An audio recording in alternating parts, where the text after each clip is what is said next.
Hello प्यारे बच्चों, कैसे हैं आप सब। तो आज हम बात करने वाले हैं हमारे अध्याय 1 के प्रश्नावली 2 के, ये जो 1.2 है बेटा, उसके आज कुछ बेसिक बातों के बारे में चर्चा करेंगे।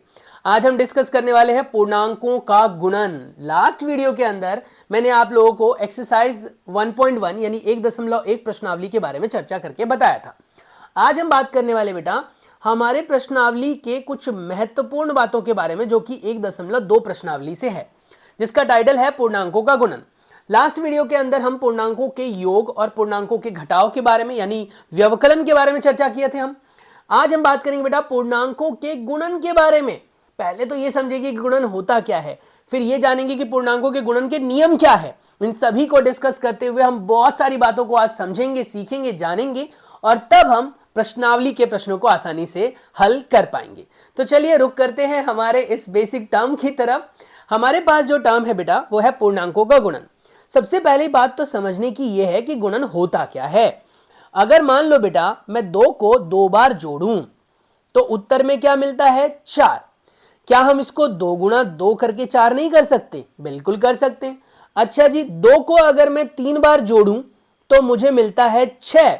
2 को अगर मैं 3 बार जोड़ूं तो मुझे मिलता है 6। तो क्या मैं 2 को 3 बार गुणा करके 6 नहीं लिख सकता? बिल्कुल। अच्छा सर, क्या ये नियम माइनस वाले पर भी काम करता है? बिल्कुल काम करता है बेटा। लेकिन फिलहाल मैं आपको बस ये समझाने की कोशिश कर रहा हूं कि एक तरीके से जो गुणा होती है वो रिपीटेड जोड़ ही तो होती है।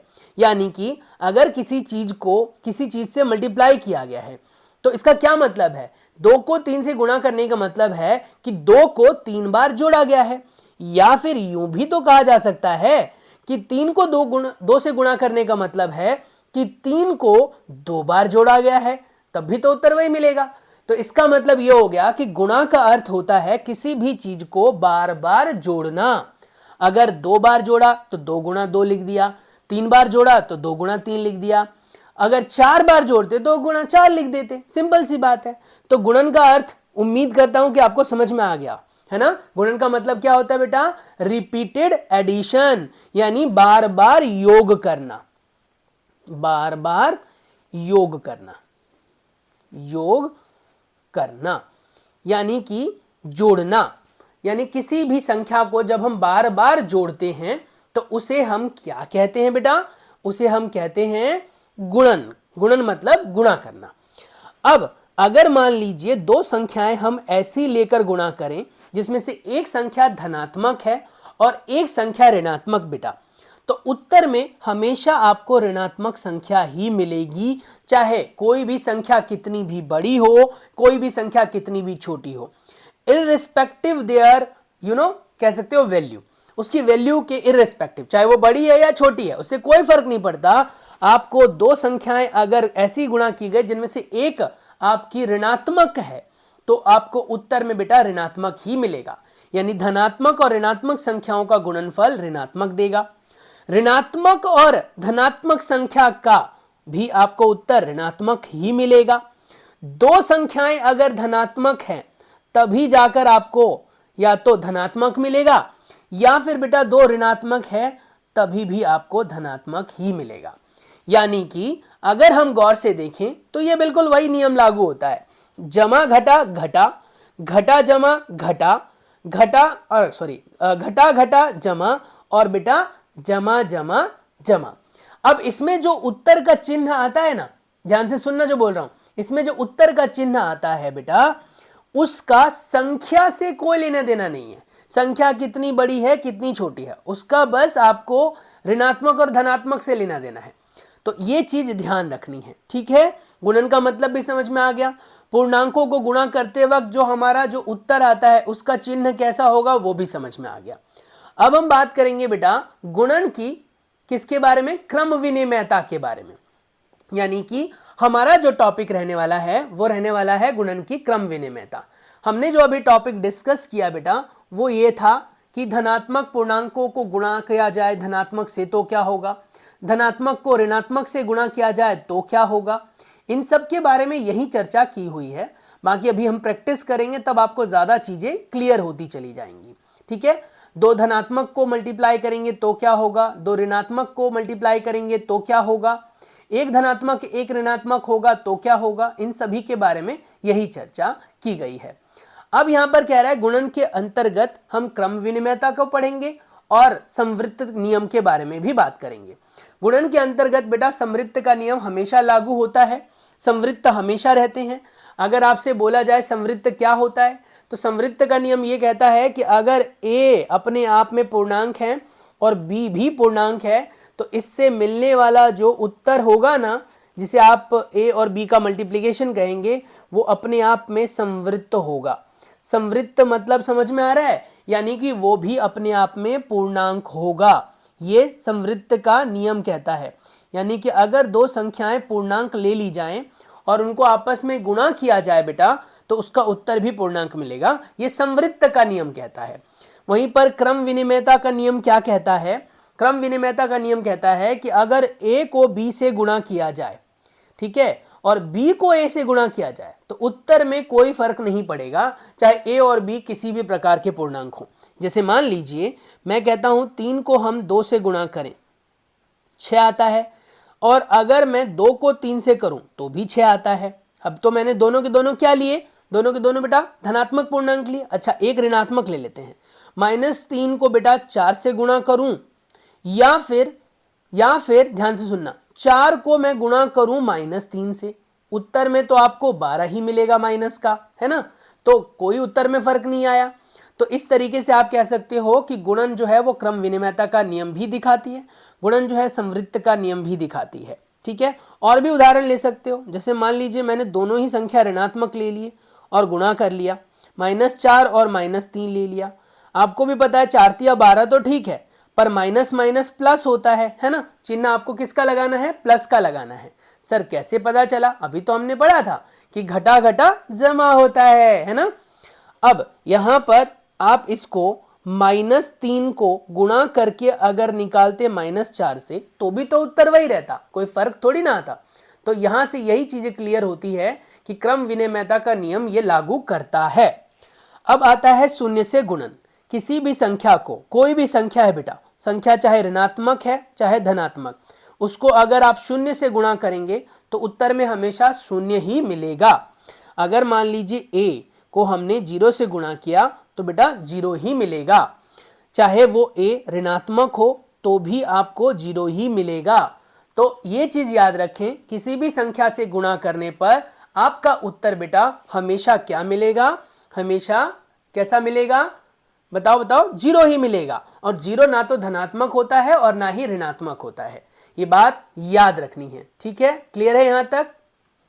यहां पर जो क्रम विनिमयता का नियम है ये वही कहना चाह रहा है जो आपके पास है। देखो, 4 को -3 से गुणा किया या 3 को -4 से गुणा किया, उत्तर में आपके पास जो है वो 12 ही मिल रहा है माइनस का। ठीक है, क्लियर हो गया यहां तक?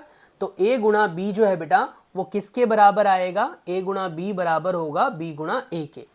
इससे आपको ये क्रम विनिमयता का नियम बता पा रहा है। शून्य से गुणन के बारे में मैं ऑलरेडी बता चुका हूं। किसी भी संख्या को अगर आप शून्य से गुणा करते हो तो वो संख्या 0 बना देती है। तो a को 0 से गुणा करो, चाहे 0 को a से गुणा करो, बेटा 0 ही आएगा।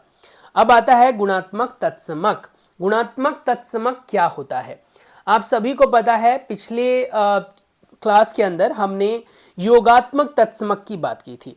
अब हम बात करेंगे गुणात्मक तत्समक। गुणात्मक तत्समक का मतलब हो गया एक ऐसी संख्या जिस संख्या से गुणा करने पर आपके उत्तर में कोई बदलाव ना आए।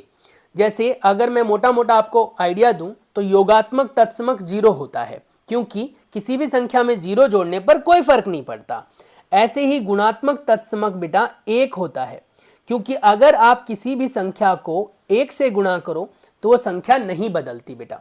ऐसे ही जैसे 4 को गुणा कर दो 1 से तो 4 रहेगा, -4 को गुणा कर दो 1 से तो -4 रहेगा। ठीक है, किसी भी संख्या को 1 से गुणा करो तो बेटा वही संख्या रहती है। अब मैं तो 4, 3, 2 ये कॉमन संख्याएं ले रहा हूं, आप कोई भी संख्या ले लो, उस संख्या को अगर आप 1 से गुणा करोगे बेटा तो वो संख्या नहीं बदलेगी, यानी ओवरऑल रिजल्ट वही रहेगा जो प्रश्न में था। इसीलिए 1 हमारा क्या है? गुणात्मक तत्समक, और 0 जो था बेटा हमारा वो था योगात्मक तत्समक। योगात्मक, ठीक है, याद रखना योगात्मक तत्समक था। 0 योगात्मक तत्समक होता है और 1 गुणात्मक तत्समक होता है। उसके बाद आता है गुणन साहचर्य का गुण। गुणन साहचर्य का गुण का मतलब हो गया बेटा कि साहचर्य का नियम जब भी आएगा तो उसके अंदर 3 संख्याएं लेनी होती है आपको। साहचर्य के नियम में 3 संख्याएं लेनी होती है, ए बी सी। अब पहले हम बी सी को गुणा कर लेंगे फिर ए से करेंगे, इसमें पहले ए बी को गुणा कर लेंगे और फिर सी से करेंगे। क्या उत्तर में बदलाव आएगा? तो जी नहीं आएगा। इसका मतलब गुणन जो है वो साहचर्य के नियम पर काम करता है। नहीं यकीन आता तो देख लो। 4 ले लिया मैंने, एक संख्या जानबूझ के ऋणात्मक ले ली, माइनस की 3 ले ली बेटा, और दूसरी संख्या जो है वो प्लस का 6 ले लिया यहां पर। अब इसको या फिर आप ऐसे लिख लो, 4 गुणा में माइनस का 3, संख्याओं के चिन्ह नहीं बदलेंगे आप, बस ये ध्यान रखना है, और 6। क्या इनके उत्तर बदलते हैं? ट्राई करके देख लो। 6 या 18 आएगा यहां पर, है ना? ऋणात्मक आएगा या धनात्मक आएगा? जल्दी से कमेंट करके बताओ, ऋणात्मक आएगा धनात्मक आएगा? इन दोनों का उत्तर 6 या 18, ऋणात्मक या धनात्मक? ऋणात्मक आएगा क्योंकि प्लस माइनस माइनस होता है, और 18 चौक 72 होता है बेटा, और ये प्लस का है और इधर से मिलने वाला उत्तर माइनस में था, प्लस माइनस माइनस हो गया। चलो आ जाओ यहां पर, 4 या 12 आ गया, ऋणात्मक आएगा धनात्मक आएगा? बताओ। माइनस का आएगा, ऋणात्मक, क्योंकि प्लस माइनस माइनस होता है। अब ये जो 4 या 12 आया ऋणात्मक का, तो 12 छिंग 72 होता है, तो 72 लिख लो, वो भी ऋणात्मक का। कहां उत्तर में कोई बदलाव हुआ यार? नहीं हुआ ना। तो गुणन जो है वो साहचर्य के नियम पर काम कर रहा है। उसके बाद अगला नियम आता है आपका वितरण गुण। वितरण गुण क्या होता है? इसमें योगात्मक और गुणात्मक दोनों गुणों का इस्तेमाल किया जाता है। वितरण गुण के अंदर दोनों गुणों का इस्तेमाल होता है। यह ध्यान रखना बेटा, वितरण गुण जमा पर भी काम करता है, वितरण गुण बेटा घटा पर भी काम करता है, क्योंकि a गुणा में b जमा c बराबर होगा a गुणा b जमा में a गुणा c के, और a गुणा b घटा c जो होगा वो a गुणा b घटा a गुणा c के होगा। इसी नियम को हम वितरण गुण कहते हैं। गुणों के नियम और गुणों के नाम बेटा याद रखना, क्योंकि प्रश्न में पूछा जा सकता है कि आपने जो हल किया वो कौन से गुण से हल किया, कौन सा गुण यहां पर लागू हो रहा है। इस तरह से प्रश्न पूछे जा सकते हैं। अब यहां पर कोई भी एक उदाहरण ले लो, जैसे मान लीजिए बेटा मैं यहां पर लेता हूं 4 गुणा में 6 जमा में 8, ठीक है। अब आप कहोगे सर ऐसा करो, हम पहले लेफ्ट साइड को सॉल्व करते फिर राइट वाला भी सॉल्व करके देख लें। तो राइट वाले के हिसाब से, इसके हिसाब से बेटा हम लिखेंगे 4 गुणा 6, क्योंकि बोल रहे ना a गुणा b, तो 4 गुणा 6 जमा में 4 गुणा 8। अब देख लो कि उत्तर मैच कर रहा है कि नहीं कर रहा है। तो मैंने देखा यार 6 और 8 कितना होता है, तो 6 और 8 14 होता है ना, और 14 को 4 से गुणा करेंगे तो कितना आएगा बताओ? 14 गुणा 4 56, 14 चौक 56 होता है ना, तो 56 हो गया। अब यहां पर देखो 6 चौक 24 हो गया, है ना, 6 चौक 24 हो गया, और 4 अठे 32 हो गया, तो 24 और 32 हो गया। यहां पर इन दोनों को अगर जोड़ा जाए बेटा तो कितना उत्तर देगा बताओ? 4 और 2 6, 5, 3 और 2 5, 56 ही तो आ रहा है। तो चाहे बेटा ऐसे करो चाहे ऐसे करो, दोनों में उत्तर आपको 56 ही मिल रहा है। इसका मतलब ये हो गया कि गुणन जो है वो वितरण के नियम पर काम कर रहा है। अब आप कहोगे कि सिर्फ क्या सर प्लस पर ही काम करेगा? नहीं बेटा, ये नियम घटा पर भी काम करेगा। ट्राई करना चाहता है कोई भी तो ट्राई कर लो, और मुझे जरा कमेंट के अंदर लिखकर बताना कि ये यस आ रहा है या फिर नो आ रहा है। यानी वितरण का नियम यस के लिए आप यस लिख सकते हैं या ए लिख सकते हैं, और नो के लिए बेटा आप नो लिख देंगे।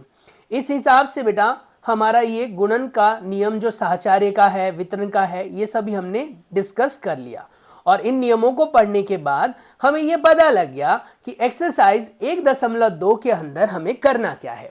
प्रश्नावली 1.2 के अंदर बेटा हमें जो कुछ भी करना है उसके लिए सारी बेसिक चीजें मैं आपको ऑलरेडी बता चुका हूं। इस 15 मिनट के अंदर आपने जो भी चीजें सीखी हैं ये आपके एक्सरसाइज यानी प्रश्नावली 1.2 में काम आने वाली है। अगर आपको प्रश्नावली 1.2 के क्वेश्चंस देखने हैं और सीखना चाहते हो मुझसे कि आखिर इन प्रश्नों को हल कैसे किया जाए, तो बेटा हमारे चैनल को सब्सक्राइब कर लें, बेल आइकन को प्रेस कर दें लेटेस्ट वीडियो से रिलेटेड इंफॉर्मेशन के लिए, जिससे कि हम जल्दी से जल्दी आप लोगों के पास ऐसी वीडियोस अवेलेबल कराते रहें और आपके मार्क्स अच्छे आ जाएं। Take care, bye bye.